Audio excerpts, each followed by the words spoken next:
उत्तर प्रदेश विधानसभा चुनाव का शंखनाद बज चुका है। सभी प्रत्याशियों ने अपने अपने हथियार थाम लिए हैं।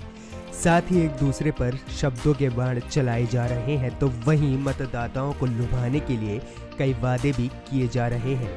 मकसद सबका एक ही है, कैसे भी उत्तर प्रदेश की कुर्सी पर काबिज होना। उत्तर प्रदेश के चुनावों पर हर किसी की नजर रहती है, क्योंकि यहाँ पर सीटों का आंकड़ा अधिक होता है, जिन पर मतदान करवाना चुनाव आयोग के लिए भी एक बड़ी चुनौती साबित होता है। यूपी में कुल 403 विधानसभा सीटें हैं, जिन्हें 7 चरणों में किया जाएगा। ऐसे में सवाल यह है कि किस चरण में किस जिले पर मतदान होगा, तो इसका जवाब हम आपको अभी बताएंगे। लेकिन उससे पहले एक नज़र 7 चरणों की तारीखों पर डाल लेते हैं। यूपी विधानसभा चुनाव, पहला चरण 10 फरवरी, दूसरा चरण 14 फरवरी, तीसरा चरण 20 फरवरी, चौथा चरण 23 फरवरी, पांचवा चरण 27 फरवरी, छठा चरण 3 मार्च, सातवां चरण 7 मार्च को होगा। अब बात करते हैं किस चरण में कौन से जिले पर मतदान होगा, तो इसे भी जरा ध्यान से समझिए। पहला चरण 58 सीटों पर 10 फरवरी को होगा, जिसमें 11 जिले होंगे। शामली, मुजफ्फरनगर, बागपत, मेरठ, हापुड़, गाजियाबाद, बुलंदशहर, मथुरा, आगरा, गौतम बुद्ध नगर और अलीगढ़ होगा। दूसरा चरण 55 सीटों पर 14 फरवरी को होगा, जिसमें 9 जिले होंगे। सहारनपुर, बिजनौर, अमरोहा, संभल, मुरादाबाद, रामपुर, बरेली, बदायूं, शाहजहांपुर होंगे। तीसरा चरण 59 सीटों पर 20 फरवरी को होगा, जिसमें 16 जिले शामिल होंगे।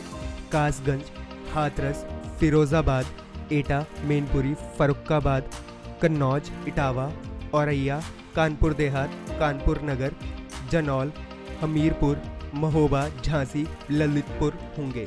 चौथा चरण 60 सीटों पर 23 फरवरी को होगा, जिसमें 9 जिले होंगे। पीलीभीत, लखीमपुर खेरी, सीतापुर, हरदोई, लखनऊ, उन्नाव, रायबरेली, फतेहपुर, बांदा होंगे। पांचवा चरण 60 सीटों पर 27 फरवरी को होगा, जिसमें 11 जिले होंगे। श्रावस्ती, बहराइच, बाराबंकी, गोंडा, अयोध्या, अमेठी, सुल्तानपुर, प्रतापगढ़, कौशाम्बी, चित्रकूट, प्रयागराज होंगे। छठा चरण 57 सीटों पर 3 मार्च को होगा, जिसमें 10 जिले शामिल होंगे। बलरामपुर, सिद्धार्थनगर, महाराजागंज, कुशीनगर, बस्ती, संत कबीर नगर, अंबेडकर नगर, गोरखपुर, देवरिया और बलिया होंगे। सातवां चरण 54 सीटों पर 7 मार्च को होगा, जिसमें 9 जिले होंगे।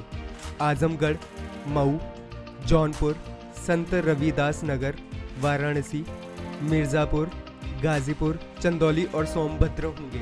इसी के साथ आपको हम बता दें कि उत्तर प्रदेश विधानसभा का कार्यालय 14 मई 2022 को पूरा हो रहा है। ऐसे में 14 मई से पहले हर हाल में विधानसभा और नई सरकार के गठन की प्रक्रिया पूरी होनी चाहिए। मुख्य चुनाव आयुक्त ने बताया कि इस बार 1250 मतदाताओं पर एक बूथ बनाया गया है। पिछले चुनाव की तुलना में 16% बूथ बढ़ाए गए हैं। चुनाव आयोग ने सरकारी कर्मचारियों के अलावा 80 साल से ज़्यादा उम्र के नागरिकों, दिव्यांगों और कोविड प्रभावित लोगों के लिए पोस्टल बैलेट की भी व्यवस्था की है। तो अब देखना ये होगा कि उत्तर प्रदेश की जनता किसे अपना मत देकर मुखिया चुनती है। इसी तरह की खबरों का अपडेट देखने के लिए द न्यूज़ 15 को लाइक और सब्सक्राइब ज़रूर करें।